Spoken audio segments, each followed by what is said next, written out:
اللہ تبارک و تعالی اس دنیا کے اندر بہت سارے لوگوں کو منصب اور مقام عطا فرماتا ہے۔ بہت سارے لوگ ایسے ہوتے ہیں جنہیں اللہ تبارک و تعالی زندگی میں بڑے بڑے مواقع عطا کرتا ہے۔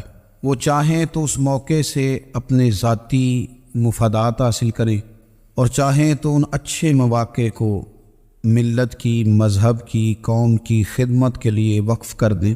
کچھ لوگ ایسے ہوتے ہیں کہ جو کسی مقصد کے حصول کی طرف سفر تو کر رہے ہوتے ہیں، لیکن اس کے پیچھے زیادہ تر ان کے ذاتی مفادات کار فرما ہوتے ہیں اور وہ اپنے دنیاوی مقاصد کے لیے، اپنے اور اپنے خاندان کے دنیاوی فوائد کے لیے کوشش کر رہے ہوتے ہیں۔ ایسے لوگ بھی محدود رہ جاتے ہیں، ان کی سوچ بھی محدود رہ جاتی ہے اور کئی دفعہ کچھ تھوڑی دیر کے لیے ان کے نام ابھرتے ہیں اور پھر ہمیشہ کے لیے دب جاتے ہیں۔ کچھ لوگ ایسے ہوتے ہیں جو زندگی کے اندر اللہ کے لیے، اللہ تعالیٰ کی رضا کے لیے، رسول پاک صلی اللہ تعالیٰ علیہ وسلم کی خوشنودی حاصل کرنے کے لیے، دین کی، ملت کی، ملک کی سربلندی کے لیے آگے آنا چاہتے ہیں۔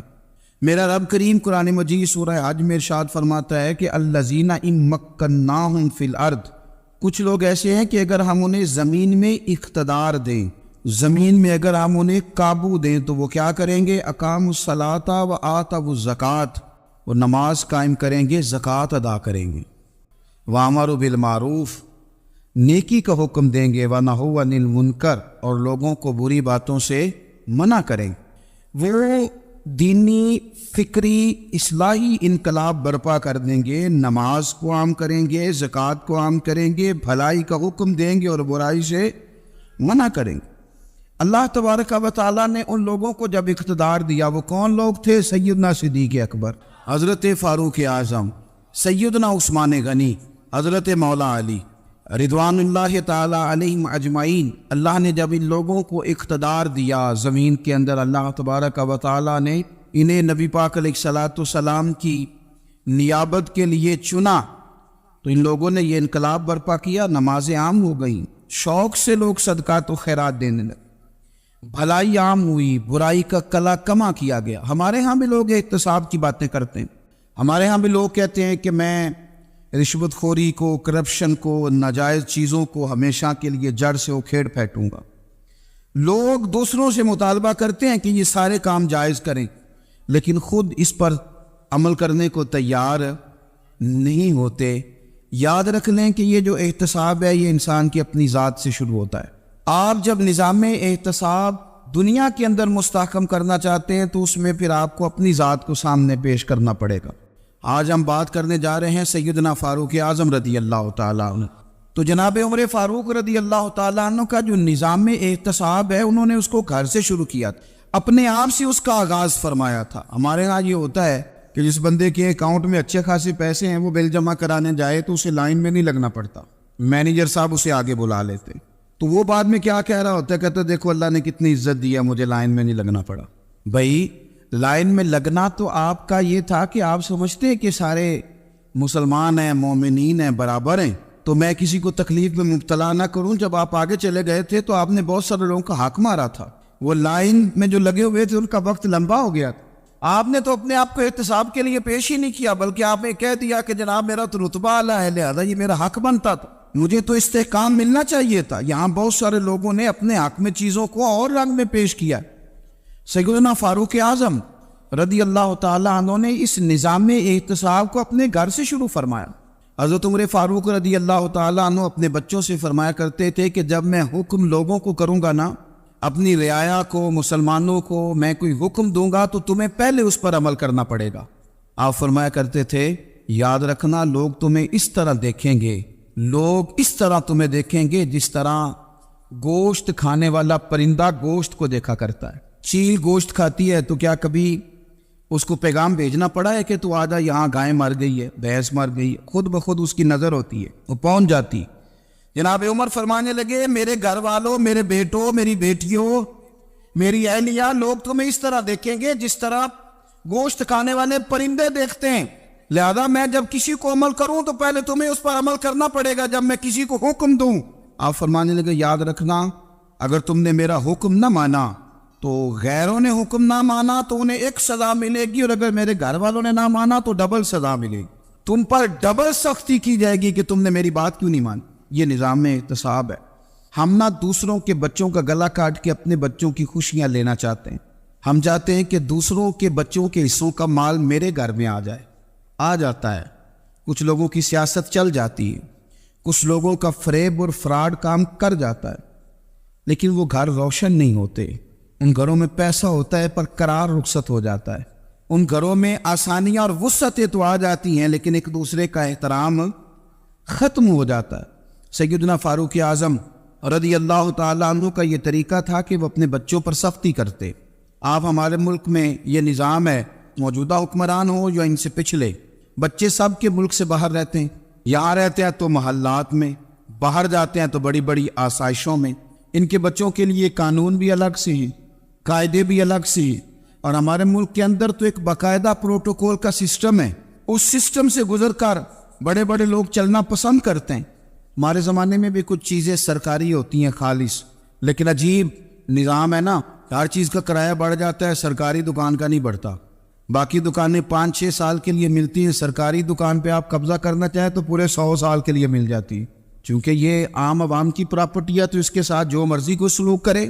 ایک سرکاری چراگاہ تھی جس کے اندر جانور چرا کرتے تھے، ہمارے یہاں بھی پنجاب میں کچھ جگہیں ہوتی ہیں تو ہم لوگ کہتے ہیں شام لاٹ ہے، سرکاری چراگاہ میں جانور چرا کرتے تھے۔ حضرت عمر فاروق رضی اللہ تعالیٰ عنہ کے صاحبزادے سیدنا عبداللہ ابن عمر رضی اللہ تعالیٰ عنہ نے بھی ایک اونٹ خرید لیا، تو سب لوگوں کے جانور سرکاری چراگاہ میں چرتے تھے، آپ نے بھی اپنا جانور وہاں چرنے کے لیے کھانے پینے کے لیے چھوڑ دیا۔ وہ جب اونٹ آیا تو پتلا تھا، کچھ دنوں کے بعد وہ فربا ہو گیا، طاقتور ہو گیا، موٹا تازہ ہو گیا۔ حضرت سیدنا عبداللہ ابن عمر رضی اللہ تعالیٰ عنہ نے بیچا تو وہ ڈبل قیمت سے بھی زیادہ کا بکا، کیونکہ پہلے دبلا پتلا تھا، اب موٹا تازہ فربا ہو گیا۔ حضرت سیدنا فاروق اعظم رضی اللہ تعالیٰ عنہ کو پتہ چلا تو بلایا، فرمایا پتر اونٹ بیچ دیا ہے؟ ابا جی بیچ دیا ہے۔ فرمایا کتنے کا خریدا تھا؟ اتنے کا۔ بیچا کتنے کا؟ ڈبل قیمت بتائی۔ فرمایا اس طرح کر کے اصل رکھ لے اور جو اوپر ملی ہے مجھے دے دے۔ حضور آپ نے کیا کرنی ہے؟ فرمایا میں سرکاری خزانے میں جمع کروں گا۔ حضور کیوں؟ فرمایا اس لیے کہ تیرا اونٹ سرکاری جگہ پہ چرا کرتا تھا، وہ گھاس سرکاری جگہ سے کھاتا تھا۔ حضور سب کے کھاتے؟ حضرت عبداللہ ابن عمر کہنے لگے سب کے کھاتے ہیں۔ آپ فرمانے لگے تو سب میں شامل نہیں ہے، تو امیر المومنین کا بیٹا ہے، تجھے میں یہ حق نہیں دے سکتا، تیرے اوپر تھوڑی سختی زیادہ کی جائے گی، تجھے یہ حق نہیں ملے گا۔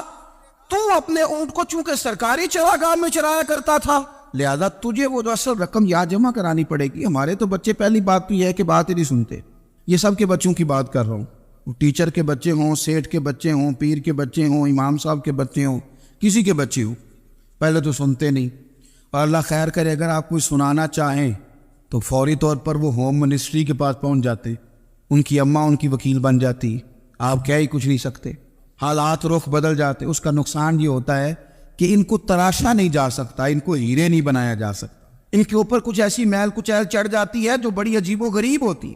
اور کچھ لوگ ایسے ہوتے ہیں جو خرابی کرنے میں بھی اپنا کردار ادا کرتے ہیں، خرابی کرنے میں، اور بڑے لوگوں سے منسلک ہونے کے لیے لوگ رستے تلاش کرتے ہیں، رستے۔ میں چونکہ چیزوں کا مطالعہ کرنے کا بڑا شوقین ہوں، تو میری والدہ داخل تھی کئی سال پہلے ہسپتال میں، تو مجھے اس ہسپتال میں کچھ دن رہنا پڑا، ایک پرائیویٹ ہاسپٹل تھا، تو اس میں انہوں نے جگہ جگہ لکھ کے لگایا تھا ملازمین کو بخشیش نہ دیں، ہم ان کو بڑی اچھی معقول تنخواہ دیتے ہیں، سیلری بڑی عمدہ ہے، تو لوگ بخشیش نہ دیں۔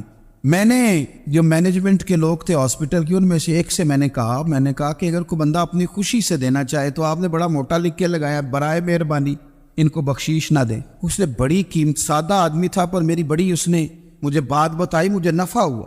کہنے لگے مولوی صاحب جب کچھ امیر لوگ ہسپتال میں مریض لے کے آتے ہیں تو وہ صفائی والے کو پہلے ہی 500 روپیہ دکھا لیتے ہیں آتے ہی، پھر وہ جیسی آواز دیتے ہیں صفائی والے فٹافٹ اندر آتے ہیں، ان کا کمرہ صاف کرتے ہیں۔ تو سارے تو بیچارے اتنے مالدار نہیں ہوتے کہ آتے ہی پہلے کام والے کو 500 دیں۔ پھر نقصان کیا ہوتا ہے کہ یہ جن کی ذمہ داری ہے بہت ساری ڈیوٹیاں کرنے کی، یہ ڈیوٹی نہیں کرتے، یہ پلٹ کے ان کے طرف دیکھتے ہیں جن کے گھر سے سالن صحیح آتا ہے، ادھر ان کی توجہ زیادہ ہو جاتی ہے، جو نوٹ ان کو زیادہ دکھاتے ہیں، جو پھل لے کے آتے ہیں تو آدھا ان کو دیتے ہیں۔ تو ہم یہ کہتے ہیں یہ کام ہی نہ کرو، یہ اپنی تنخواہ پہ کام کریں تاکہ ہر آنے والے کا درد سمجھیں، ہر ایک کو یکساں یہ سروسز فراہم کریں۔ تو ہم یہ کام کرتے ہیں، ہم ایم پی اے کے اور کسی سے ہمارا تعلق نہ بنے تو ہم جناب اس کے ڈرائیور سے ہی تعلق بنا لیتے ہیں، ہم وہ جو آپریٹ کرنے والا ہوتا ہے ٹیلی فون اسی سے بڑا تعلق بناتے ہیں, اس کو مٹھائی کا ڈبہ جلدی پہنچا دیتے. تو اسی طرح سے بڑے لوگوں کی اولادوں کو بگاڑا جاتا ہے. حضرت عاصم بن عمر رضی اللہ تعالیٰ عنہ, یہ سیدنا فاروق اعظم کے بیٹے تھے, مصر گئے تو لوگوں کو پتا چلا حضرت عمر کے بیٹے آئے. لوگوں نے تحفے دیے, بڑی بڑی چیزیں آپ کو دی, حضرت عمر کا بیٹا ہے, بڑے گفٹ دیے. تو صاحبزادے واپس آئے تو ان کے پاس بڑے تحائف تھے. سیدنا عمر فاروق رضی اللہ تعالیٰ عنہ نے دیکھا تو فرمایا ادھر لانا تحفے. کہا ابا جی لوگوں نے مجھے دیے ہیں. فرمایا تو نے کیوں بتایا تھا کہ میں امیر المومنین کا بیٹا ہوں؟ کہا حضور ان کو ویسے ہی پتہ چل گیا. فرمانے لگے پتر یہ تحفے تمہیں اس لیے ملے ہیں کہ تم امیر کے بیٹے ہو, یہ تحفے تمہارا حق نہیں, چونکہ تمہیں اس کرسی کی وجہ سے ملے ہیں اور یہ کرسی مسلمانوں کی ہے, لہذا یہ حق بھی مسلمانوں کا ہی ہے. یہ لا سارے مال غنیمت میں جمع کیے جائیں. آپ اپنے گھر سے جب احتساب شروع کرتے ہیں, اپنے گھر سے, اور یہ یاد رکھیں یہ جو لوگ آتے ہیں آپ کے بچوں کو نوازنے کے لیے, یہ انہیں خراب کرتے ہیں, بگاڑ پیدا کرتے ہیں, یہ عجیب و غریب سی چیزوں میں مبتلا کر دیتے ہیں, بچوں کا نقصان ہوتا ہے کل کلام. پھر جو شاپر اچھا لے کے آئے پیر صاحب کے بچے ذرا اس سے پیار سے ملتے ہیں, نقصان ہو جاتا ہے, یہ دستے نگر ہو جاتے ہیں, یہ لوگوں کی طرف جیتے ہیں, دوسروں پہ ڈیپینڈ کرنے لگتے ہیں. حضرت ابو موسیٰ اشعری رضی اللہ تعالیٰ عنہ نے پہلے تو ایک قلین بڑا سونا تھا, تو آپ نے حضرت عمر کے گھر بھیج دیا کہ چلو ان کے گھر میں ان کی اہلیہ بچھا لیں گی. کہیں سے تحفہ آیا. پھر وہ جس کمرے میں مال غنیمت اور خزانہ رکھا جاتا تھا اس کی صفائی کر رہے تھے تو ایک دینار مل گیا. تو وہ دینار بچے سارے جا رہے تھے, تو ان میں سے حضرت عمر کے ایک بیٹے کو چھوٹے کو بلایا اور بلا کے کہا پتر یہ دینار لے لو. حضرت عمر نے دیکھا کہ بیٹے کے ہاتھ میں دینار بھی ہے اور گھر میں قالین بھی ہے. ایک موقع پہ وہ قالین گیا, ایک موقع پر بچے کو ایک دینار دیا. تو حضرت عمر اپنی اہلیہ سے پوچھنے لگے یہ کہاں سے آیا قالین؟ کہا جناب ابو موسیٰ اشعری رضی اللہ تعالیٰ عنہ نے بھیجا ہے. بیٹے سے پوچھا دینار کہاں سے آیا؟ کہا مجھے انہوں نے ہی دیا ہے. آپ نے وہ دینار بھی لیا اور قالین بھی لیا اور اس کو لپیٹا اور جناب ابو موسیٰ اشعری کو بلایا, اور اتنے سخت ناراض تھے. فرمانے لگے ابو موسیٰ اشعری سے کہنا میرے پاس پیدل آئے, گھوڑے پہ نہ آئے. اور جب آئے حضرت ابو موسیٰ اشعری تو جناب عمر اتنے ناراض ہوئے کہ وہ قالین لپیٹ کر تو ان کے سر پہ مار دیا. فرمانے لگے پکڑو اپنا دینار, تمہیں پورے مدینے میں میرے بیٹے کے علاوہ کوئی اور نہیں ملے تھا جسے تم خراب کر سکو, میرا پتر ہی ملا تھا بگاڑنے کی, کس نے اجازت دی تم میرے بیٹے کو دینار دو؟ کیوں لائے تم میرے گھر میں قالین؟ حضرت عمر فاروق رضی اللہ تعالیٰ عنہ فرمانے لگے میں زمین پہ سونے کا عادی ہوں, زمین چٹیل بھی ہو تو رب کا بندہ بن کے سوتا ہوں تو اللہ مجھے آرام اور سکون کی نیند عطا فرما دیتا ہے. مجھے تمہارے مخملوں کی اور قالینوں کی ضرورت نہیں ہے. احتساب یہاں سے شروع ہوتا ہے بھائی. یاز ہم نہ اپنے گھر میں بیٹھ کے مایوس باتیں کرتے ہیں, اور فلانے کے بچے کہاں پہنچ گئے, فلانے کے بعد بڑا پیسہ آ گیا, میں کچے مکان میں رہوں, میں یہ کروں, دیکھو مجھے نہیں سوری. یہ تو آپ مایوسی والی باتیں کر رہے ہیں, یہ تو آپ کمزور باتیں کر رہے ہیں. یہ تو اس طرح کی باتیں تو ہارے ہوئے لوگ کرتے ہیں. اس طرح کا لب و لہجہ تو ان لوگوں کا ہوتا ہے جو احساس کمتری کا شکار ہوتے ہیں. یہ آپ نے کس طرح کا لب و لہجہ, اور اپنے بچوں کو آپ بھکاری بنا رہے ہیں تاکہ دوسروں کو دیکھ کے تو مایوس ہو جائے. اٹھ باندھ کمر کیوں ڈرتا ہے, پھر دیکھو خدا کیا کرتا ہے. آپ کا جو احساس ہے وہ اتنا خوبصورت ہو, آپ کے لہجے کے اندر اس قدر ٹھہراؤ ہو, آپ کو اطمینان آ چکا ہو, اور آپ کے بچے کبھی بھی کمپیریزن نہ کریں اپنا کسی کے ساتھ, کبھی بھی انہیں کرنے نہ دیں. آپ کبھی وہ کبھی یہ بات نہ کریں کہ فلانے زیادہ اچھا کھاتے پیتے ہیں تو ہم کدھر ہیں, کرنے نہ دیں. انہیں بتائیں کہ بیٹا اپنی مٹی پہ چلنے کا سلیقہ سیکھو, سنگ مرمر پہ چلو گے تو پھسل جاؤ گے.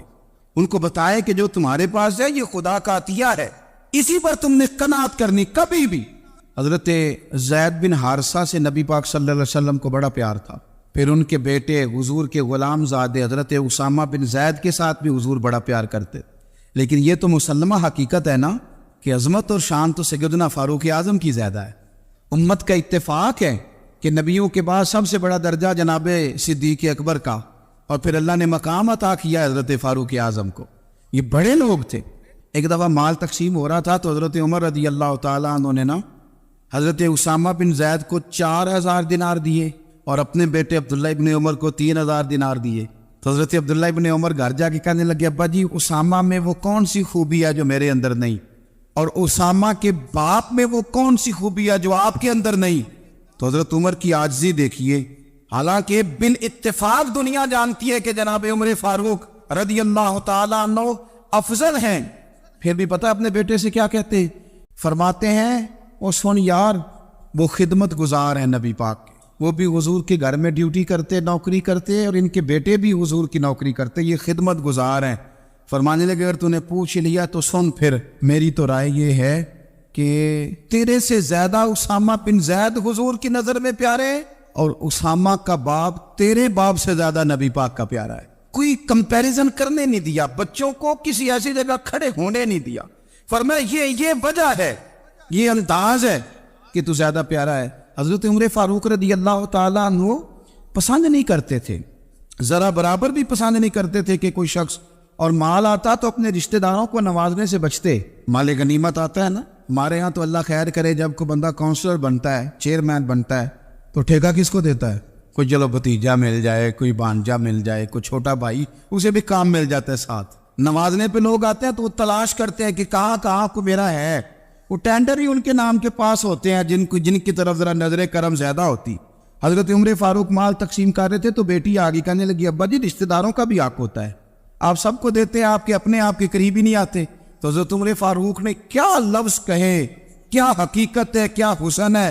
فرمانے لگے پتر یہ مال تیرے باپ کا نہیں، مسلمانوں کا ہے، جب تیرے باپ کا ذاتی مال ہوگا تو اپنے رشتہ داروں کو دے گا، یہ مسلمانوں کا مال ہے، یہ اسی حساب سے تقسیم ہوگا جو عدل کا حساب ہے، جو ترازو ٹھیک ہے۔ فرمایا تو مجھے یہ مشورہ نہ دے، یہ مسلمانوں کا مال۔ یہاں سے نظام میں احتساب شروع ہوتا ہے، یہاں سے انسان آگے بڑھتا ہے، اور پھر کوئی تکلف نہیں کسی پر حضرت عمر کا، کوئی چھوٹا ہے یا بڑا ہے۔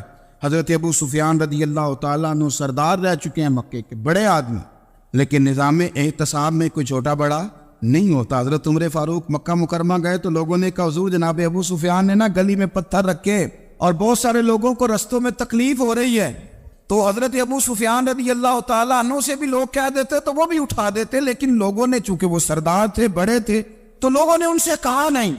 حضرت عمر جب آئے تو کہا تو جناب عمر نے پرواہ نہیں کی، خود آئے جناب ابو سفیان سے کہا یہ پتھر آپ نے رکھے؟ کہا حضور ہاں۔ فرمایا یہ بھی اٹھائیے، یہ بھی اٹھائیے، یہ بھی اٹھائیے۔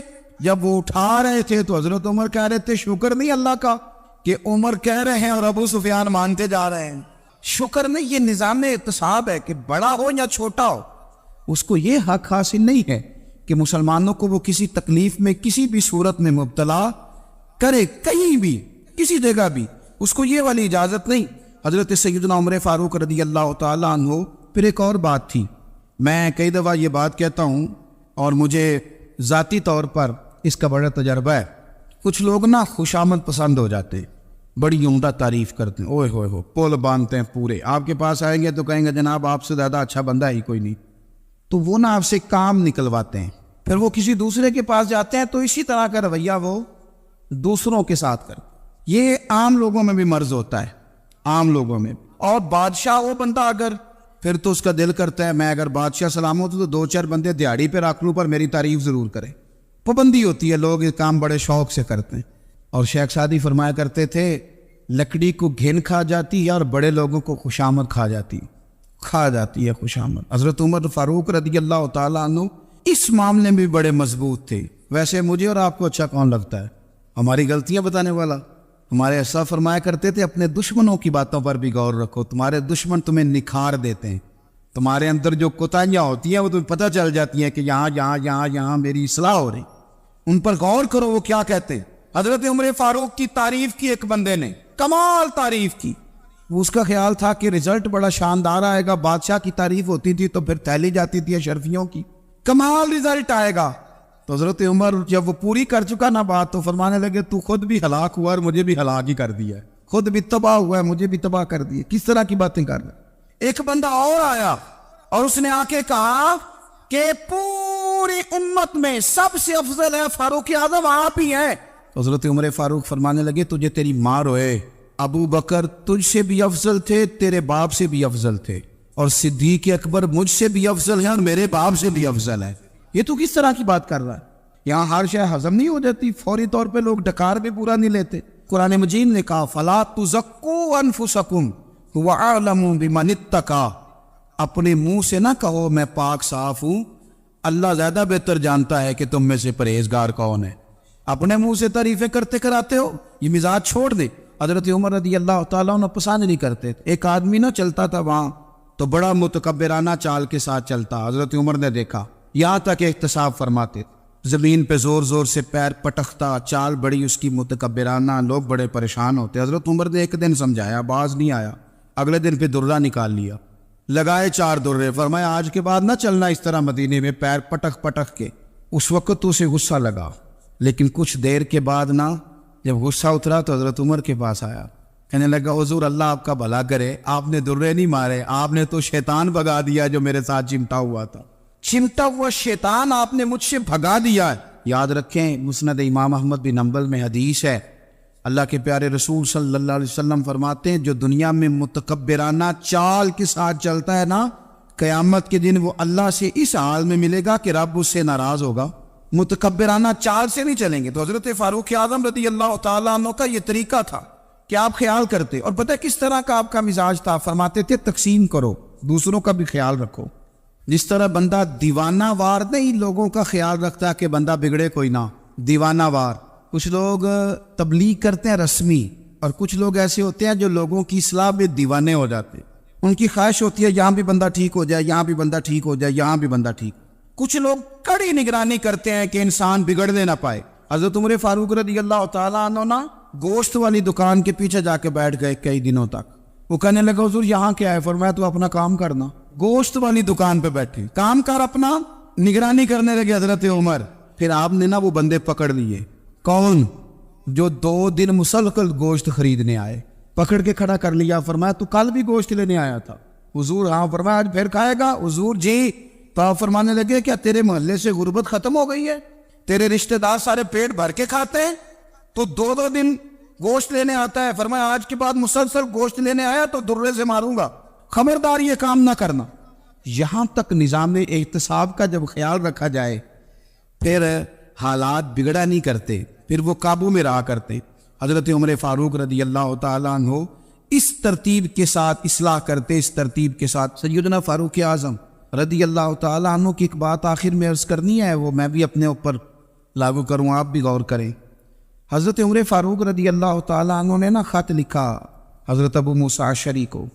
آپ فرمانے لگے یاد رکھنا جو گورنر، جو امیر اپنے رب کریم کی فرما برداری کرتا رہتا ہے نا، اس کی رعایا بھی اس کی فرما برداری کرتی، اور جو لوگ اپنے رب کریم کی فرما برداری چھوڑ دیتے ہیں پھر جنہوں نے ان کی فرما برداری کرنی ہوتی ہے وہ ان کی فرما برداری چھوڑ دیتے۔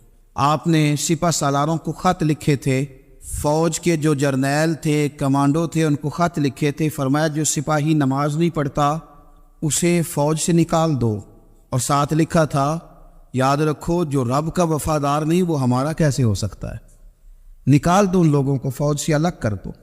ہم آج جو بے پناہ پریشان ہیں، ہمارے بچے بات نہیں مانتے، شاگرد بات نہیں مانتے، ہم شکوے کرتے ہیں، بے ادبی بڑھ گئی۔ ادب کے ساتھ میں گزارش کروں گا بڑوں کی بارگاہوں میں، جو میری طرح کے بڑے بنے ہوئے ہیں، بزرگوں سے نہیں بات کرتا، ان سے میں کہوں گا کہ ہمیں ایک دفعہ اپنے اوپر بھی تو غور کر لینا چاہیے، کہیں ایسا تو نہیں ہے کہ ہم جب تک اللہ تعالیٰ کے فرما بردار تھے، جب تک ہم تقوی کے معیار پر تھے، ہماری بات ماننے والے ہماری بات مان رہے تھے، کہیں ایسا تو نہیں کہ ہم اس معیار سے ہل گئے ہیں تو اب جو ہمارے فرما بردار تھے وہاں سے ہل گئے۔ حضرت عمر رضی اللہ تعالیٰ عنہ فرمایا کرتے تھے کہ لوگوں کو عجب میں مبتلا نہیں ہونا چاہیے، خود پسندی کا جو ماحول ہوتا ہے اس سے لوگوں کو ہمیشہ نکلنا چاہیے۔ حضرت عمر کے ایک صاحبزادے نے کنگھی کر لی، اچھا لباس پہن لیا تو درہ مارا جناب عمر نے، تو آپ کی بیٹی کہنے لگی ابا یہ تو بالکل جائز ہے، اچھے کپڑے پہننا، اچھا لباس پہننا اور سر میں کنگھی کر لینا، اس پر درہ کیوں مار دیا؟ تو آپ فرمانے لگے بیٹا یہ خود پسندی میں مبتلا ہونے لگا تھا، یہ اپنے آپ کو بہت بھلا سمجھنے لگا تھا، اس کا خیال تھا کہ میں ہی ہوں، میرے علاوہ کوئی نہیں، یہ اس مقام پہ جا رہا تھا جہاں اس کی تربیت رک جاتی، اس لیے درہ مارا ہے۔ ایک دفعہ حکومتی معاملات کے اندر آپ کی اہلیہ نے مشورہ دینا چاہا، بڑے کام بیویاں نہیں کرتی، بڑے بڑے معاملات میں مداخلت نہیں کرتی۔ ہمارے بر صغیر میں وہ بادشاہ نہیں گزرا کہ جو فیصلہ کرتا تھا تو کرسی پہ بیٹھ جاتا تھا اور پردے کے پیچھے اس کی بیوی بیٹھ جاتی تھی، اور جب وہ فیصلہ سنانے لگتا تو یوں گردن پیچھے کرتا اور اہلیہ جو کہتی وہ فیصلہ سنا دیتا۔ لیکن ایک دفعہ خاتون نے ایک آدمی کو حضرت عمر نے معزول کیا تو آپ کی اہلیہ نے اس آدمی کی اہلیہ حضرت عمر کی اہلیہ سے ملی ہوگی، تو خاتون نے ذرا سفارش کرنی چاہیے، تو جناب عمر فاروق رضی اللہ تعالیٰ عنہ کے ہاتھ میں عصا تھا، ڈنڈا تھا، 2-3 دفعہ زمین پہ مارا، فرمایا تمہیں کس نے اجازت دی ہے حکومتی معاملات میں مشورہ دینے کی؟ یہ مشورہ مولا علی دیں گے یا عثمان غنی دیں گے؟ آپ کو کس نے اجازت دی؟ وہ حکومتی معاملات، وہ مسلمانوں کا اجتماعی معاملہ، وہ مسلمان دیکھیں، آپ کو اس میں آنے کی اجازت نہیں ہے۔ جو آپ کی ذمہ داریاں ہیں، آپ کے حقوق ہیں، ان پر آپ بات کریں۔ تو بھائی نظام میں احتساب اپنی ذات سے شروع کریں۔ ہماری اولادیں، ہمارے بچے، وہ باہر سے انہوں نے زیادہ اثر نہیں لیا، ہم نے انہیں بتایا ہے کہ ہم بڑے غریب ہیں، ہم بڑے مجبور ہیں، ہم تو بڑے کمزور ہیں، ہماری تو سنتا کوئی نہیں، یہ تو امیروں کا ملک ہے، اس میں تو فلانے کو اہمیت حاصل ہے۔ ان باتوں نے ہمارے بچوں کو کمزور کیا ہے، ان باتوں نے ہمارے بچوں کے دلوں میں احساس کمزوری پیدا کیا ہے۔ آپ ان کو جینا سکھائیں، آپ ان لوگوں کو بتلائیں کہ رب کریم نے جو تمہارے لیے بہتر سمجھا وہ تمہیں اپنے فضل سے بڑا عطا فرمایا ہے۔ آپ ان کو ان کے مقام پر رہ کر خوددار اور قناعت پسند ہونا سکھائیں، آپ یقین کریں گھر امن والا بن جائے گا۔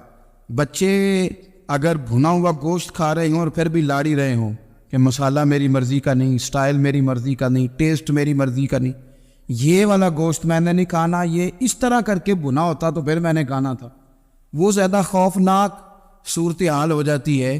لیکن اگر ابا جی، اماں جی، گھر والے کھیتوں میں کام کر رہے ہوں اور بچے اچار کے ساتھ روٹی لے کے جائے اور بننے پہ بیٹھ کے، پھٹے پہ بیٹھ کے وہ پھر کھانا شروع کریں، اور جب وہ اچار آئے اور وہ ایک دوسرے کو کہیں کہ آج تو 2 کلے ہو گئے میرے کام کے، اس دفعہ تو دیکھنا ہماری فصل کتنی شاندار ہوگی، ایک دوسرے کو دیکھ دیکھ کے وہ ہنسی اور مسکرائے اور ان کی باتوں میں لذت ہو، اور پھر وہ کہیں کہ آم بڑے اچھے مل گئے تھے، دیکھو اچار کتنا سونا آ گیا ہے، دیکھو یہ کہ کس قدر زیادہ اچھا ٹیسٹ ہے، تیل بھی بڑا اچھا ہے، گل بھی بڑے وقت پہ گیا ہے۔ آپ یقین کریں یوں لگتا ہے کہ کائنات کی سب سے بہترین روٹی یہ لوگ کھا رہے ہیں۔ یہ سوچ حضرت عمر نے ہمیں دی ہے۔ حضرت عمر کا بیٹا مصر گیا، وہاں سے کمائی کر کے لایا، تجارت کرنے گیا، لاکھوں کا مال۔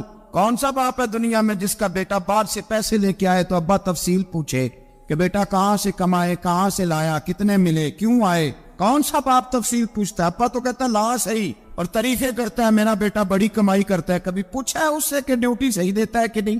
کبھی پوچھا ہے کہ تو ایمانداری کی روزی لاتا ہے کہ حرام کی کماتا ہے؟ یہ باپ کی ذمہ داری ہے، یہ اماں کی ذمہ داری ہے۔ پھر کہتا ہے بیماری کیسے آ گئی، پریشانی کیسے آ گئی؟ تو نے کبھی سوال کیا اپنی اولاد سے؟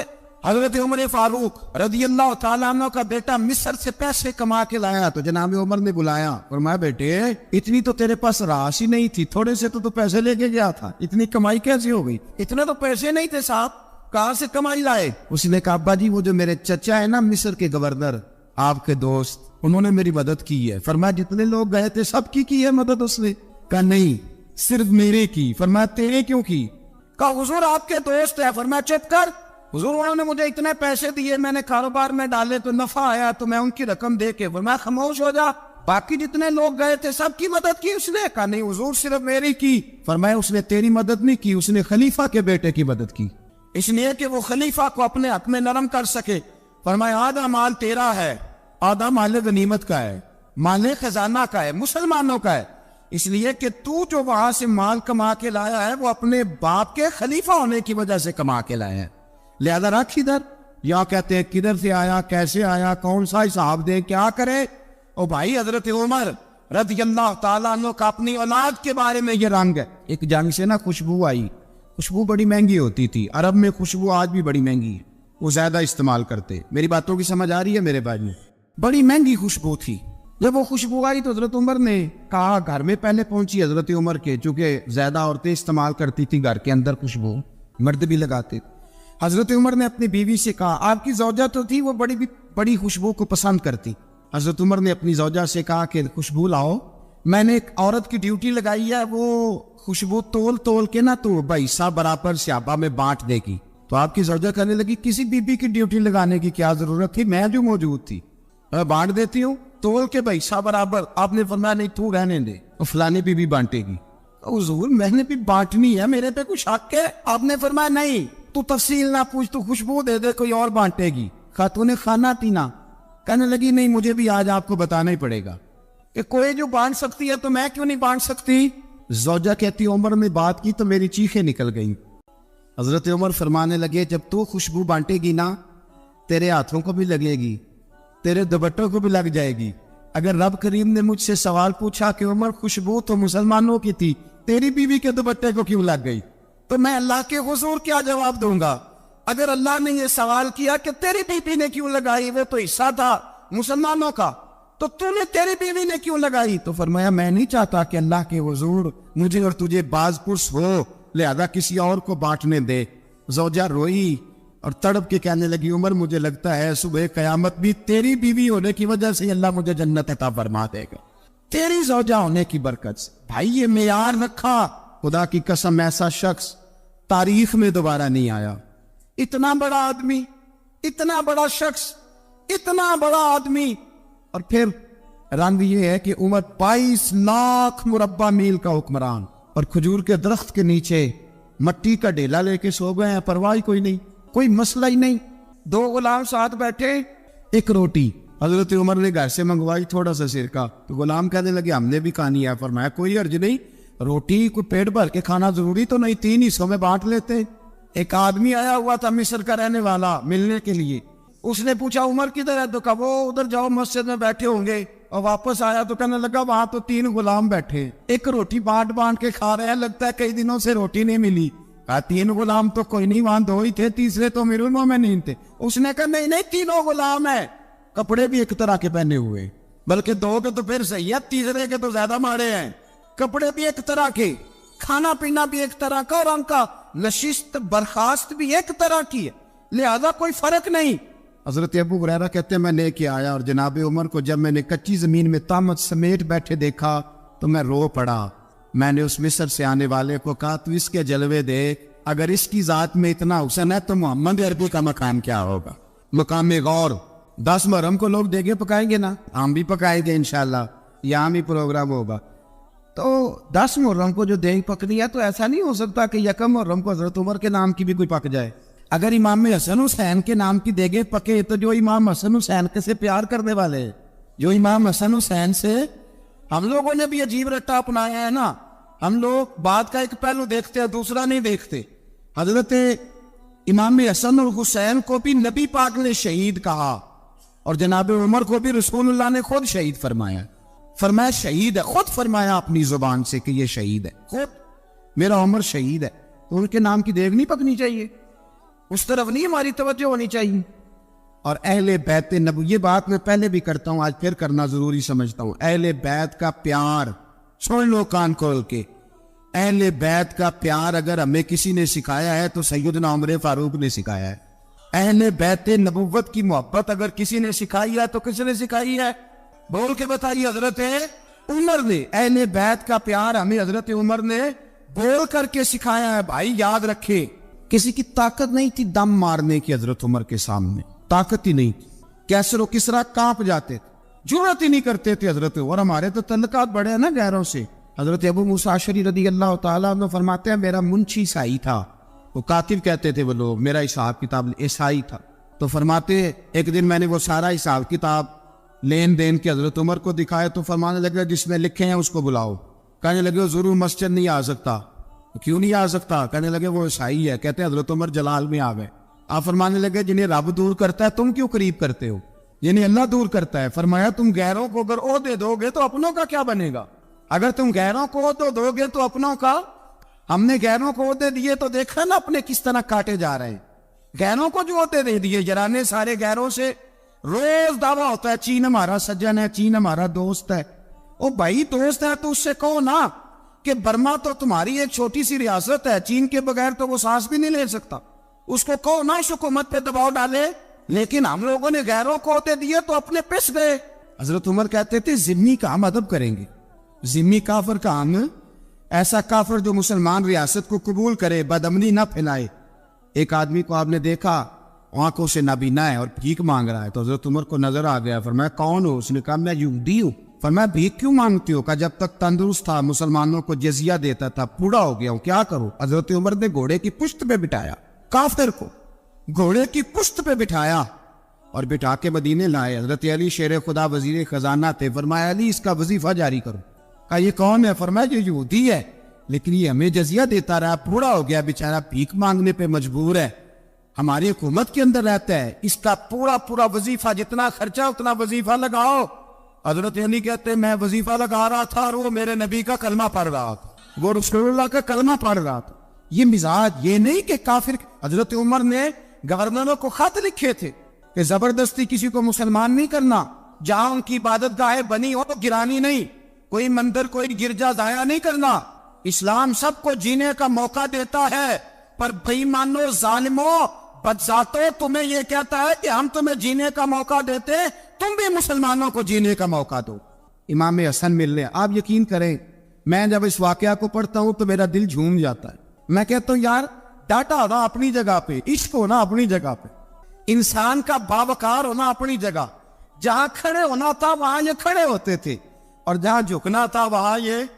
ان لوگوں میں اقبال نے کہا تھا تیری نگاہ ناز سے دونوں مراد پا گئے, عقلِ غیاب و جستجو عشق حضور و اس طرح.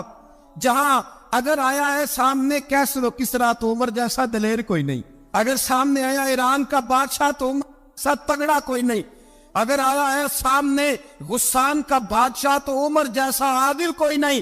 لیکن اگر علی کا بیٹا آیا ہے, اگر فاطمہ کے لال پارے آئے ہیں, تو پھر فاروق اعظم سے جیسا محب کوئی نہیں, پھر ان سے جیسا پیار کرنے والا کوئی نہیں. اندر بیٹھے ہیں جناب عمر, اندر تنہائی میں کچھ وزیروں سے گفتگو ہو رہی ہے, میٹنگیں جاری ہے. آپ کے بیٹے ملنے آئے جناب عبداللہ ابن عمر, ابا جی ملنے آئے. بات ٹھہرو, بات کر رہا ہوں, کوئی نہ اندر آئے. صاحبزادہ باہر کھڑا ہے. تھوڑی دیر گزری تو امام حسن بھی آ گئے. کون آئے؟ آپ کو عجب ملے گا امام صاحب کا نام لینے سے, وہ سردار ہے جنتیوں. حسن تیری نسل پاک میں ہے بچہ بچہ نور کا, تو ہے نور تیرا سب کرانا. امام حسن آئے تو حضرت عبداللہ ابن عمر کو دروازے پہ کھڑے دیکھا. کامر المومنین کہاں ہیں؟ کہنے لگے حضرت عمر کے بیٹے. کہنے لگے وہ اندر بیٹھے, کچھ میٹنگ ہو رہی ہے, اور انہوں نے کہا کوئی اندر نہ آئے, لیکن آپ جانا چاہے تو چلے جائیں. تو انہوں نے کہا جب آپ باہر کھڑے ہیں تو مجھے کوئی اتنا ضروری کام نہیں, اور ابھی زور کی نماز تھوڑی دیر میں ہوگی, میں مسجد میں مل لوں گا امیر المومنین سے.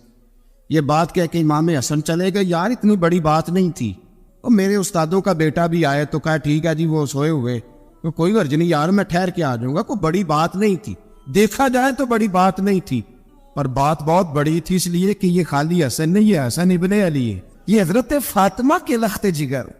حضرت عمر باہر نکلے, عبداللہ ابن عمر سے پوچھا کوئی آیا تو نہیں؟ تو کہا حضور امام حسن آئے تھے.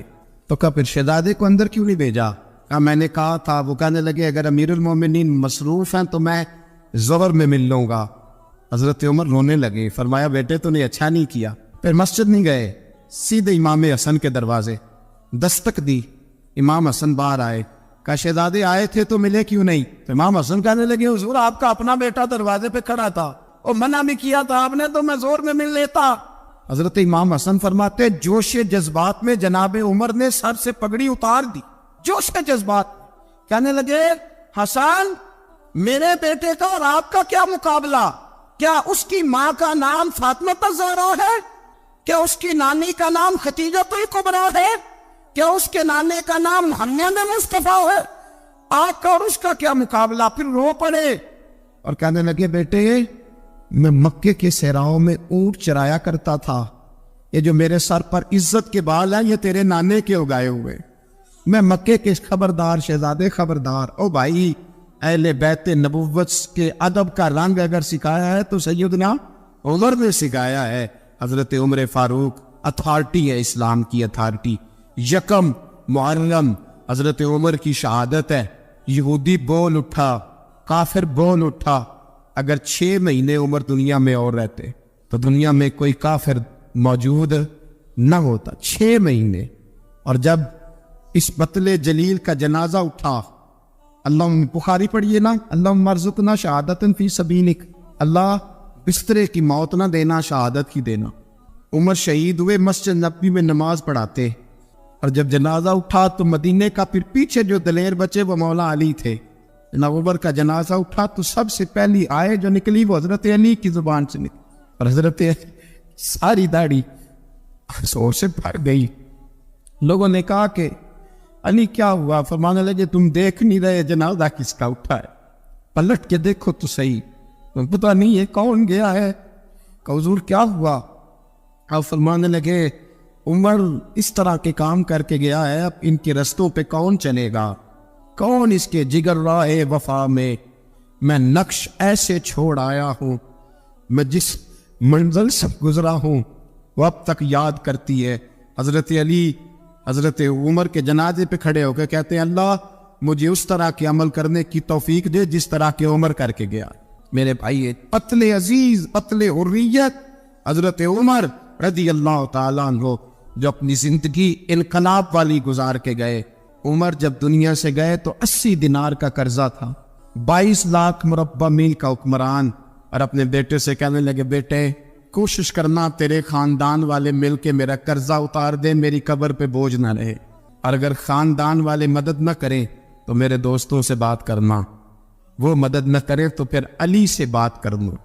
ان کا پیار آپس میں اتنا، اور تو اختلاف ثابت کر رہا ہے۔ 80 دینار کا قرضہ چھوڑ کر حضرت عمر دنیا سے گئے، اور جاتی دفعہ کہہ گئے میرے بعد میرے بچوں کو حکومت کے مشورے میں بھی شامل نہ کرنا، حکومت کے مشورے میں بھی میری اولاد شامل نہ ہو۔ اتنا بڑا شخص اتنا بڑا رنگ دے کے یکم محرم کو جب عمر فاروق کا وصال ہوا تو بیٹے سے کہنے لگی اماں عائشہ سے جا کے کہو میرا بھی نبی پاک کے روزے میں دفن ہونے کو دل کرتا ہے۔ ایک قبر کی جگہ ہے اماں جی نے اپنے لیے رکھی ہے، بخاری یا بخاری۔ حضرت عائشہ کے پاس صاحبزادے گئے، کہنے لگے اماں جی عمر کو زخم لگ گیا ہے، حالت بڑی پریشانی والی ہے۔ وہ کہتے ہیں اگر اماں اجازت دے۔ سید عائشہ رو پڑی، فرمانے لگی کہ وہ اپنی قبر کی جگہ تو نہیں نہ کسی کو دیتا، پر عمر نے کمال ہی بڑا کیا، اسے کہو جاؤ گنبد خضرا میں قیامت تک جو مصطفیٰ پہ اور ابو بکر پہ سلام پڑے گا وہ تجھ پہ بھی سلام پڑھ کے جائے، جاؤ میں نے جگہ دی۔ حضرت عمر فاروق رضی اللہ تعالیٰ عنہ مدینے کی گلی سے گزر رہے ہیں، امیر المومنین ہے، مدینے کی گلی سے گزر رہے ہیں، ایک گھر کے اندر سے بچیوں کے رونے کی آواز آئی، بچیاں رو رہی ہیں، اور بچی اپنی ماں سے کیا کہتی ہے؟ کہتی اماں ابو بکر تو اب انتقال کر گئے، حضرت عمر کا پہلے دن ہے خلافت کا، اب ہمارا کیا بنے گا؟ ابو بکر تو وصال کر گئے۔ حضرت عمر فاروق رضی اللہ تعالیٰ عنہ نے رونے کی آواز سنی، دروازے پہ دستک دی، کہا بیٹو کیا بات ہے؟ تو بچیاں کہنے لگی عمر ہمارے ابا جی ہماری 10-15 بکریاں ہیں، تو ہمارے والد صاحب ان کا دودھ دھو کے بیچا کرتے تھے، گزارا ہو جاتا تھا۔ جس دن ابا جی فوت ہوئے تو اس دن سے لے کر ابو بکر صدیق روز عصر کے بعد آیا کرتے تھے، ہماری بکریوں کا دودھ دھو کے دیتے تھے، کچھ ہم پیتی تھی کچھ بیچ لیتی تھی، گزارا چلتا تھا۔ جس دن ابو بکر صدیق خلیفہ بنے تو ہم نے جا کے کہا ابو بکر اب کون دودھ دھوئے گا؟ تو سیدنا صدیق اکبر رضی اللہ تعالیٰ عنہ نے فرمایا بیٹے پہلے تو میں مرضی سے خدمت کرتا تھا، اب تو مصطفیٰ کی امت کی نوکری میری ڈیوٹی بن گئی ہے، تو میں آؤں گا۔ بچیاں رو رہی ہیں، حضرت عمر کو بتاتی ہے، کہتی ہیں ابو بکر چلے گئے ہیں تو ہم پریشان ہیں، یتیم ہیں، لوارث ہیں، بھائی کوئی نہیں، کون آئے گا، کون دیکھ بھال کرے گا؟ حضرت عمر فاروق گھٹنوں کے مل زمین پہ بیٹھ گئے، ان چھوٹی چھوٹی بچیوں کو سینے سے لگایا، فرمانے لگے میں ابو بکر کا کیا کروں، میرے لیے رستے بڑے مشکل کر گیا ہے، میں اس کے کس بادشاہ وقت ہو کے وہ غریبوں کے گھروں میں آ کے ان کی بکریوں کا دودھ بھی دھوتا تھا، امیر المومنین ہو کے یہ رنگ بھی تھا، اور میں بیٹیوں فکر نہ کرنا، جب تک عمر زندہ رہے گا، عمر آتا رہے گا، یہ نوکری کرتا رہے گا۔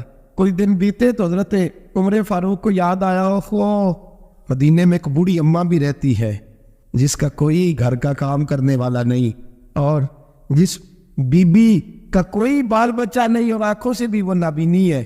حضرت ابو بکر صدیق رات کے سناٹے میں جایا کرتے تھے، اس کے گھر میں جھاڑو دیتے تھے، یہ بادشاہ ہے، اس کی فقیری کا رنگ دیکھو، اس کو کنویں سے پانی بھر کے لا کے دیتے تھے، اور یہ لفظ آپ سنیں گے تو حیران ہو جائیں گے۔ اس بوڑھی اماں کے لیے نا ایک کونے میں گھر میں دور بار سینے میں ایک جگہ کھود دی تھی جہاں وہ بی بی پخانہ اور پیشاب کرتی تھی۔ امیر المومنین حضرت ابو بکر صدیق رات کو جاتے تھے اور اس کا وہ پخانہ وہاں سے اٹھا کے باہر پھینک کے آیا کرتے تھے۔ اس عورت نے پیغام بھیجا کہ عمر سے کہو میری بھی ڈیوٹیاں تو نہیں سر انجام دینی ہے۔ عمر فاروق ساری رات کام کرتے، سناٹا گہرا ہوتا، جھاڑو دبایا ہے بغل میں، اور عمر فاروق نکلے ہوئے اس بی بی کے گھر میں جھاڑو دیا جا رہا ہے۔ حضرت انس بن مالک فرماتے میں نے آخری عمر میں بھی اس بوڑھے عمر کو دیکھا ہے، اس بڑھاپے میں بھی میں نے اس شخص کو دیکھا ہے کہ جب وجود کمزور ہو گیا، داڑھی سفید ہو گئی، لیکن پھر بھی اس کا انداز نہیں بدلا۔ اس نے ساری زندگی بادشاہی میں فقیری کر کے گزار دی، یہ پھر بھی کسی کے گھر میں جھاڑو دیتا ہے، کسی کی بکریوں کا دودھ دھوتا ہے، یہ کسی غریب میرے دوست یہ۔ اور جب سیدنا فاروق اعظم رضی اللہ تعالیٰ عنہ خطبہ دینے بیٹھتے تو کپڑے پھٹے ہیں، پیبند لگے ہیں، مزاج سادہ ہے، بڑا مال آیا ہے، بڑا مال، لیکن تقسیم کر دیا۔ اور یہی انداز آگے اپنے گورنروں کو دیا۔ حضرت سعید بن عامر رضی اللہ تعالیٰ عنہ آپ کے گورنر ہیں، حمص کے گورنر ہیں۔ جب لسٹ آئی نا غریبوں کی، حضرت عمر نے کہا کہ حمص کے جتنے غریب لوگ ہیں ان کی لسٹ بنا کے بھیجو، ان کو چندہ لگانا ہے۔ تو 17ویں 18ویں نمبر پر حضرت سعید بن عامر کا نام بھی آ گیا، گورنر صاحب کا۔ تو حضرت عمر نے سوچا شاید کوئی اور سعید بن عامر ہے، فرمانے لگے یہ کون ہے؟ جس کی ڈیوٹی لگائی تھی اس سے کہنے لگے یہ سعید کون ہے؟ تو کہا حضرت جی ہمارے صوبے کا گورنر۔ تو فرمایا اس کی لسٹ فقیروں میں؟ فرمانے لگے پتہ نہیں آپ نے کیا رنگ بھر کے بھیجا ہے، مہینہ مہینہ یہ شخص درختوں کے پتے کھا کے گزارا کر دیتا۔ کہ یہ میں فرشتوں کی کہانیاں نہیں سنا رہا آپ کو، میں آپ کو جنات کی جہار میں بالا کی باتیں نہیں، اس دھرتی پہ بسنے والے، اس دھرتی پہ وقت گزارنے والے میرے رسول پاک کے تیار کردہ ہیروں کی باتیں عرض کر رہا ہوں۔ حضرت عمر گئے ایک دفعہ، کہا مجھے بتاؤ تمہارا گورنر کیسا ہے؟ تو حمص کے لوگ کہنے لگے ہمیں اپنے گورنر سے 4 شکایتیں۔ کون کون سی؟ کہ پہلی بات تو یہ ہے کہ گورنر صاحب کو چاہیے فجر کے وقت آئے، یہ سورج نکل آتا ہے تو باہر آتے ہیں گھر سے، آپ کہہ کے تو دیکھیں کسی معمولی سرکاری ملازم سے بھی۔ پھر آپ دیکھیے آپ کا کیا بنتا ہے، کہا یہ سورج نکلتے وقت آتے ہیں۔ دوسری شکایت یہ ہے کہ دن کو ملتے ہیں رات کو نہیں ملتے۔ تیسری شکایت یہ ہے کہ مہینے میں ایک دن ملتے ہی نہیں گورنر صاحب۔ چوتھی شکایت ہے کہ روتے ہیں کبھی کبھی، اتنا روتے ہیں کہ بے ہوش ہو جاتے ہیں۔ حضرت فاروق اعظم نے کھڑا کر لیا، فرمایا سعید تیری شکایات آئینہ کا حضور حکم۔ فرمایا سنا ہے، پہلے تو فجر کے وقت آ جاتا تھا لوگوں کے مسائل سننے، اب تو سورج نکلتے وقت آتا ہے۔ کہ حضور بیوی بیمار ہو گئی ہے اور گھر میں نوکر تو ہے کوئی نہیں، تو میں سویرے اٹھتا ہوں تو پہلے ناشتہ بناتا ہوں، بچوں کو کھلاتا ہوں۔ اس عورت نے 35 سال میرے ساتھ وفا کی ہے، اب چارپائی پہ ہے تو میں اس کے منہ میں نکمے ڈالتا ہوں۔ کہا اسے کھانا کھلا کے جب وہ دعا دیتی ہے تو پھر نکلتا ہوں۔ تو کہا سنا ہے تو ہفتے میں ایک دن ملتا ہی نہیں، مہینے میں۔ کہنے لگی حضرت جی جب مدینے سے آیا تھا تو ایک کرتا اور ایک تامد ساتھ لایا تھا، مجھے آج 2.5 سال ہو گئے ہیں، میں نیا لباس نہیں خرید پایا۔ میں نے عرض کی میں اس دھرتی میں بسنے والے لوگوں کی داستان سنا رہا ہوں۔ کہا میں اپنی تاب میں دھو کر خشک ہونے کو ڈال دیتا ہوں، اسے آدھا دن لگ جاتا ہے، خشک ہوتی ہے تو تامے پہن کے قمیض دھو لیتا ہوں اور پھر قمیض ڈال دیتا ہوں۔ حضرت جی سارا دن بیت جاتا ہے تو باہر نہیں آ پاتا۔ حضرت عمر فاروق کی گردن جھک گئی، کا سنا ہے تو رات کو ملتا ہی نہیں، یہ لفظ کہے تو حضرت سعید بن عامر کہنے لگے یہ میرا راز تھا، آپ میرے امیر نہ ہوتے تو کبھی فحش نہ کرتا، دن میں نے بندوں کے لیے رکھا ہے، رات اپنے رب کے لیے رکھی ہوئی ہے۔ میں رات کی تنہائیوں میں اپنے کریم کی بارگاہ میں جاتا ہوں اور میں سارے دن کے گناہوں کی معافی مانگتا ہوں، میں اپنی غلطیوں کی تلافی کا سوال کرتا ہوں، اس کے حضور جاتا ہوں، اسے دکھڑے سناتا ہوں، رات میری اس کے لیے بیت جاتی ہے۔ حضرت عمر کی اور گردن جھک گئی، فرمایا یہ بتا کہ تو ملتا ہی نہیں، کہ کبھی کبھی تو روتا ہے اور بے ہوش ہو جاتا ہے۔ حضرت جی 40 سال کی عمر میں کلمہ پڑھا ہے، جب 40 سال کے پچھلے گناہ یاد آتے ہیں تو کب پھر میں ضبط نہیں کر پاتا، وہ خطائیں، وہ پاپ، وہ جرم، وہ خطائیں جب سوچتا ہوں کہ رب کھڑا کر کے پوچھے گا بتا یہ جرم کیوں کیا، تو وہ احساس مجھے پریشان کر دیتا ہے۔ حضرت جی میں پھر برداشت نہیں کر پاتا، پھر میں تڑپ اٹھتا ہوں، میری یہ کوتاہیاں ہیں، بتائیے کیا کہتے ہیں۔ حضرت فاروق اعظم نے گردن اٹھائی تو آنکھوں میں آنسو تھے، کہنے لگے یا اللہ مجھے اس جیسے کچھ اور گورنر بھی عطا فرما، یا اللہ اس جیسے کچھ اور گورنر بھی۔ عزیزو اپنا حال کیا ہے، ملک شام جب فتح ہوا تو حضرت سعد بن ابی وقاص رضی اللہ تعالیٰ عنہ کہتے ہیں کہ کچھ لوگ مجھے کہنے لگے کہ ہم آپ سے معاملات طے نہیں کریں گے، ہم جزیہ دیں گے، ٹیکس دیں گے، اسلامی حکومت کے زیر اثر آئیں گے، لیکن آپ سے معاملات طے نہیں کریں گے، اپنے امیر کو بلائیے۔ تو حضرت سیدنا سعد بن ابی وقاص کہتے ہیں میں نے خط لکھا، فرماتے خط لکھا، حضرت عمر کو. میں نے کہا جناب آئیے. جواب میں حضرت عمر نے خط میں جواب لکھا کہ فلاں دن فلاں تاریخ فلاں وقت میں ملک کے شام پہنچ جاؤں گا. حضرت سیدنا عمر چلے گھر سے. ایک غلام، ایک گھوڑا، ایک نیزہ. حضرت فاروق اعظم نے کچھ کھجوریں، خشک کھجوریں، کچھ سرکہ باندھ کے رکھ لیا رستے میں کھانے کو. یہ بادشاہی میں فقیری ہو رہی ہے. لاکھوں مربع میل کا حکمران ہے، کروڑوں اربوں روپے پاس پڑے ہوئے ہو. وہ ساری چیزیں رکھ لی اور سیدنا عمر فاروق رضی اللہ تعالیٰ عنہ چلنے لگے. اب غلام سے کہنے لگے بھئی میرا گھوڑا ذرا ماڑا ہے، کمزور ہے، طے کر لیں اتنے میل تو گھوڑے پہ بیٹھے گا، میں پیدل چلوں گا. پھر اتنے میل میں گھوڑے پہ بیٹھوں گا، تو پیدل چلے گا. ملک کے شام پہنچنے کا وقت آ گیا. جب وقت آیا تو پیدل چلنے کی سواری حضرت عمر کی تھی، ان کی باری تھی پیدل چلنے کی، اور سواری پر سوار ہونے کی باری غلام کی تھی. تو یہ لوگ رشتے کرتے ہیں نا تو کرائے کی کار لے کے چلے جاتے ہیں. بعد میں وہ پوچھتے ہیں کہ تسی تے کار تے آئے سو. ہم اپنے آپ کو بنانے کے لیے جھوٹی انا بھی خریدنی پڑے تو خریدنے سے ہم پرہیز.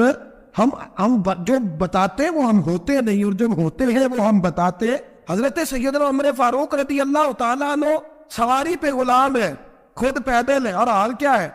بارش ہوئی تھی تو کچھ پانی کھڑا تھا چھوٹے چھوٹے جوہڑوں میں، چھوٹے چھوٹے تالاب بنے ہوئے تھے، پانی کھڑا تھا.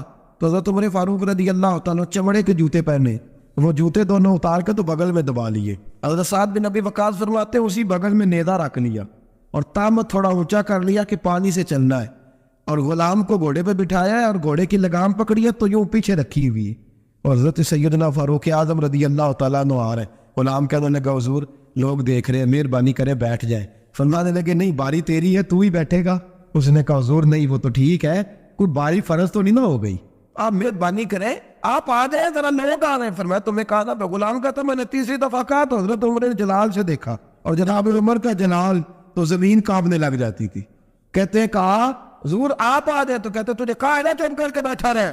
کہتے ہیں میں گھوڑے پہ ہی کانپنے لگا. غلام اب حضرت سعد بن ابی وقاص کہتے ہیں سورج غروب ہو رہا تھا، شعائیں پانی میں پڑ رہی تھی. حضرت عمر پانی سے میں نے غور سے دیکھا تو دوڑا گیا. جا کے نا بچے نہیں مشورہ دیتے ابا جی کو، ابا جی انج نہیں کریدا، دور بدل گیا جے.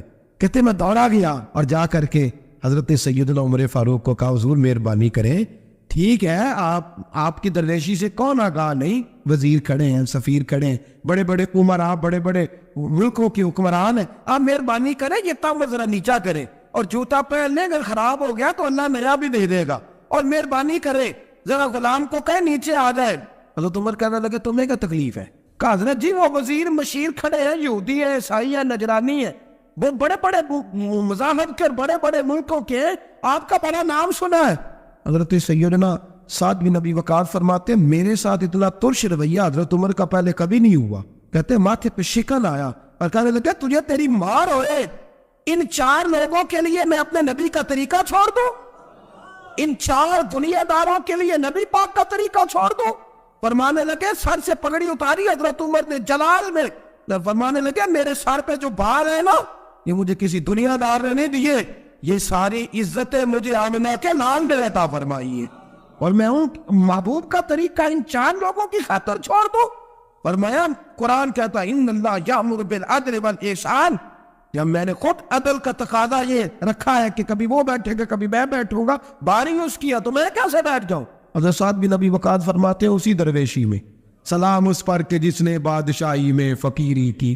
کہتے ہیں اسی درویشی میں حضرت عمر پہنچے تو جو پہلے ڈرا کرتے تھے جب حضرت عمر آئے تو انہیں کامتے بھی دیکھا، رعب اور بڑھ گیا، ان کے دلوں کے اندر حضرت عمر کا دبدبا اور بڑھ گیا، اور میرے کانوں میں کہنے لگے سعد پہلے سنا تھا لیکن دنیا سچی کہتی ہے جو حال محمد اور محمد کے غلاموں کا ہے صلی اللہ علیہ وہ دنیا میں دوسرا کوئی حاصل کر سکتا. آج ہمارے پروٹوکول، ہمارے دبدبے، ہماری انا پرستیاں، ہمارے دعوے، ہمارے طریقے، میرے عزیزوں لوگ ہمیں آ کے مثال دیتے ہیں، کہتے ہیں یورپ کی فلاں گلی میں یہ ہوتا ہے. میں نے کہا وہ گرد راہ کو نہیں پہنچ سکتے، یہ ساری چیزوں تو میرے مصطفیٰ کے غلاموں سے حاصل کی ہیں لوگ، ہم نے چھوڑ دی، غیروں نے اپنا لی. خدا را اپنی زندگی میں تبدیلی لائیں. درویشی، سادگی، بے تکلفی، یہ زندگی حسین ہوتی ہے، یہ زندگی سکون والی ہوتی ہے، یہ زندگی اچھی ہوتی ہے، یہ فرحت اور تازگی والی ہوتی ہے. اپنے آپ کو ان تکلیفوں اور آلائشوں میں مبتلا نہ کرے. اگر اللہ مال دے، عزت دے، دولت دے، اللہ تعالیٰ نفاست عطا کرے تو پھر اپنے آپ کو سادہ کریں، آزاد کریں، کھلی ہوئی کتاب بنا کے اپنے آپ کو رکھیں۔ مجھے ایک بچہ کہنے لگا حضرت جی جب بھی آتے ہیں آپ کہیں بیٹھے مل جاتے ہیں، ہم کسی کو لا کے کہتے ہیں جناب حضرت جی بڑے مصروف ہیں اور آپ یہاں آگ تاپ رہے ہیں جلا کے، مہربانی فرمائیں۔ میں نے کہا یار 2-4 دن تو بن سور کے بیٹھنا بندے کے لیے آسان ہوتا ہے، سارا دن ملمت سازی کر کے رکھنا اتنا آسان کام ہو تو ویسے بھی بندہ جو ہو وہ نظر آئے تو اس کے لیے زیادہ بہتر ہوتا ہے، جو ہو وہ دکھائی دے، وہ زندگی آسان ہو جاتی ہے، بہتر ہو جاتی ہے۔ اور ویسے بھی جو کھلی ہوئی کتاب ہوتی ہے اس میں لوگ مشکوک نہیں ہوتے، جو بندی ہوئی ہوتی ہے نا اس میں لوگوں کو خبر نہیں ہوتی کہ نہ جانے یہ کیا معاملہ ہے۔ میرے عزیزو اپنے آپ کو بے تکلف بنائے۔ بے تکلف سے مراد یہ نہیں کہ جیسے بے تکلفی ہم نے ایک غلط چیز کا نام بے تکلفی رکھ دیا ہے کہ جو آدمی بات بات پہ ٹھٹھا کرے، بات بات میں مذاق کرے وہ بے تکلف ہوتا ہے۔ یہ تو بے تکلفی اسلام اس کو پسند ہی نہیں۔ بے تکلفی سے مراد یہ ہے کہ جھوٹی انا نہیں بنائے، جھوٹے معاملات اپنے گرد نہیں اوڑے۔ اپنی اگر اللہ آپ کو بہت زیادہ مال و دولت دیتا ہے تو جتنا وہ مولانا رومی کہتے ہیں جتنا ٹہنی پہ پھل زیادہ لگتا ہے نا اتنی وہ ٹہنی جھک جاتی ہے، جو اکڑی ہوتی ہے سمجھو وہ خالی ہوتی ہے۔ اگر آپ پھلدار ہیں تو پھر آپ کو جھکے، پھر آپ کو با اخلاق ہونا چاہیے، با محبت ہونا چاہیے، پیار والا ہونا چاہیے۔ زندگی میں اس چیز کو ضرور اپنائیے۔ بڑے لوگ وہی ہوتے ہیں جن کا کردار بڑا ہوتا ہے، بڑے وہی ہوتے ہیں جن کی بات بڑی ہوتی ہے۔ کوئی باتوں سے اور پروٹوکول سے کبھی بڑا نہیں ہوتا، ہمیشہ مدحت خیر الانام میں گزرے۔ دعا ہے یوں اور درود و سلام میں گزرے۔ آخر دعویٰ الحمدللہ۔